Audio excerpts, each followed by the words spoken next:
O Enem está sendo uma pedra no seu caminho? Hoje eu não vim simplesmente citar o Drummond, eu vou também te mostrar como alcançar bons resultados.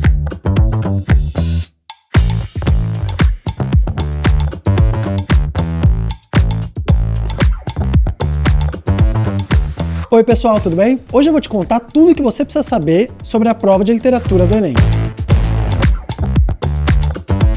A definição de literatura contemporânea é um pouco mais complexa do que pode parecer em um primeiro momento. Mas quando nos referimos à literatura contemporânea no Enem, a gente está falando de toda a produção literária brasileira de 1970 até os dias de hoje. Como a gente está falando mais de um período cronológico do que de um movimento estético, é difícil apresentar características literárias que agrupem essas obras. De modo geral, a gente pode separar essa literatura pelo seu momento histórico, sendo que o período da ditadura militar, de 1964 a 1985, é um deles. Nesse período, ou nas obras que tratam dessa época, mas foram escritas depois, a gente percebe uma luta pela liberdade estética e verbal, em que a literatura ocupa um espaço de resistência à opressão vivida na realidade. Essa mesma opressão era criticada de forma mais ou menos velada na literatura da época, inclusive no teatro, que viveu sob a ditadura militar uma fase de grande importância e de forte repressão por parte das autoridades. No pós-ditadura, ao lado da reconstrução da democracia, os velhos problemas do país, como a miséria, vão ressurgir com força na literatura ao lado de novas temáticas,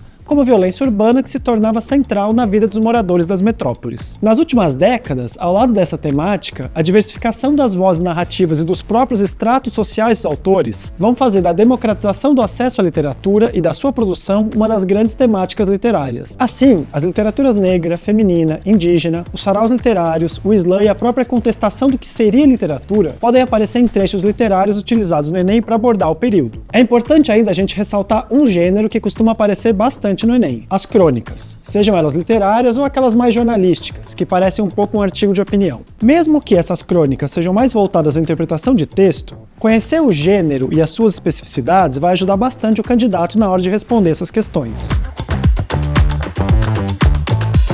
A primeira geração do modernismo é um dos períodos literários que mais cai no Enem. Esse movimento, que tem como marco inicial a Semana de Arte Moderna de 1922, foi um fator de renovação da literatura brasileira no começo do século XX e tem, entre seus principais participantes, os escritores Mário de Andrade e Oswald de Andrade, as pintoras Tarsila do Amaral e Anita Malfatti, o músico Heitor Villa-Lobos e diversos outros artistas do período. A gente fala no modernismo de 22 como renovação porque a literatura brasileira do período anterior, apesar da publicação de grandes obras, do surgimento de alguns autores que se tornaram centrais na nossa literatura, vivia um período de desgaste estético e certa estagnação formal. O país, por outro lado, mudava de forma muito acelerada, puxada pela intensa imigração e pela urbanização que acontecia, principalmente no estado de São Paulo. Assim, no começo do século XX foram surgindo escritores, pintores e intelectuais que buscavam uma ruptura na cultura brasileira, influenciada em parte pelas vanguardas europeias com quem eles tinham contato. Junto à influência dessas vanguardas, havia por parte desses modernistas um anseio por entender a cultura brasileira, o que os levava a procurar sua gênese, ou seja, seu surgimento e a sua formação. Essa busca pela formação nacional vai levar esses escritores e artistas a estudarem a história do Brasil, sua formação racial e cultural, o que já tinha acontecido no romantismo e no cientificismo do final do XIX. Só que dessa vez, essa análise vai vir numa veia positiva em que a miscigenação é um fator benéfico. As matrizes indígena e africanas são aclamadas e a cultura europeia é ressignificada num processo de apropriação crítica das ideias que vinham do exterior.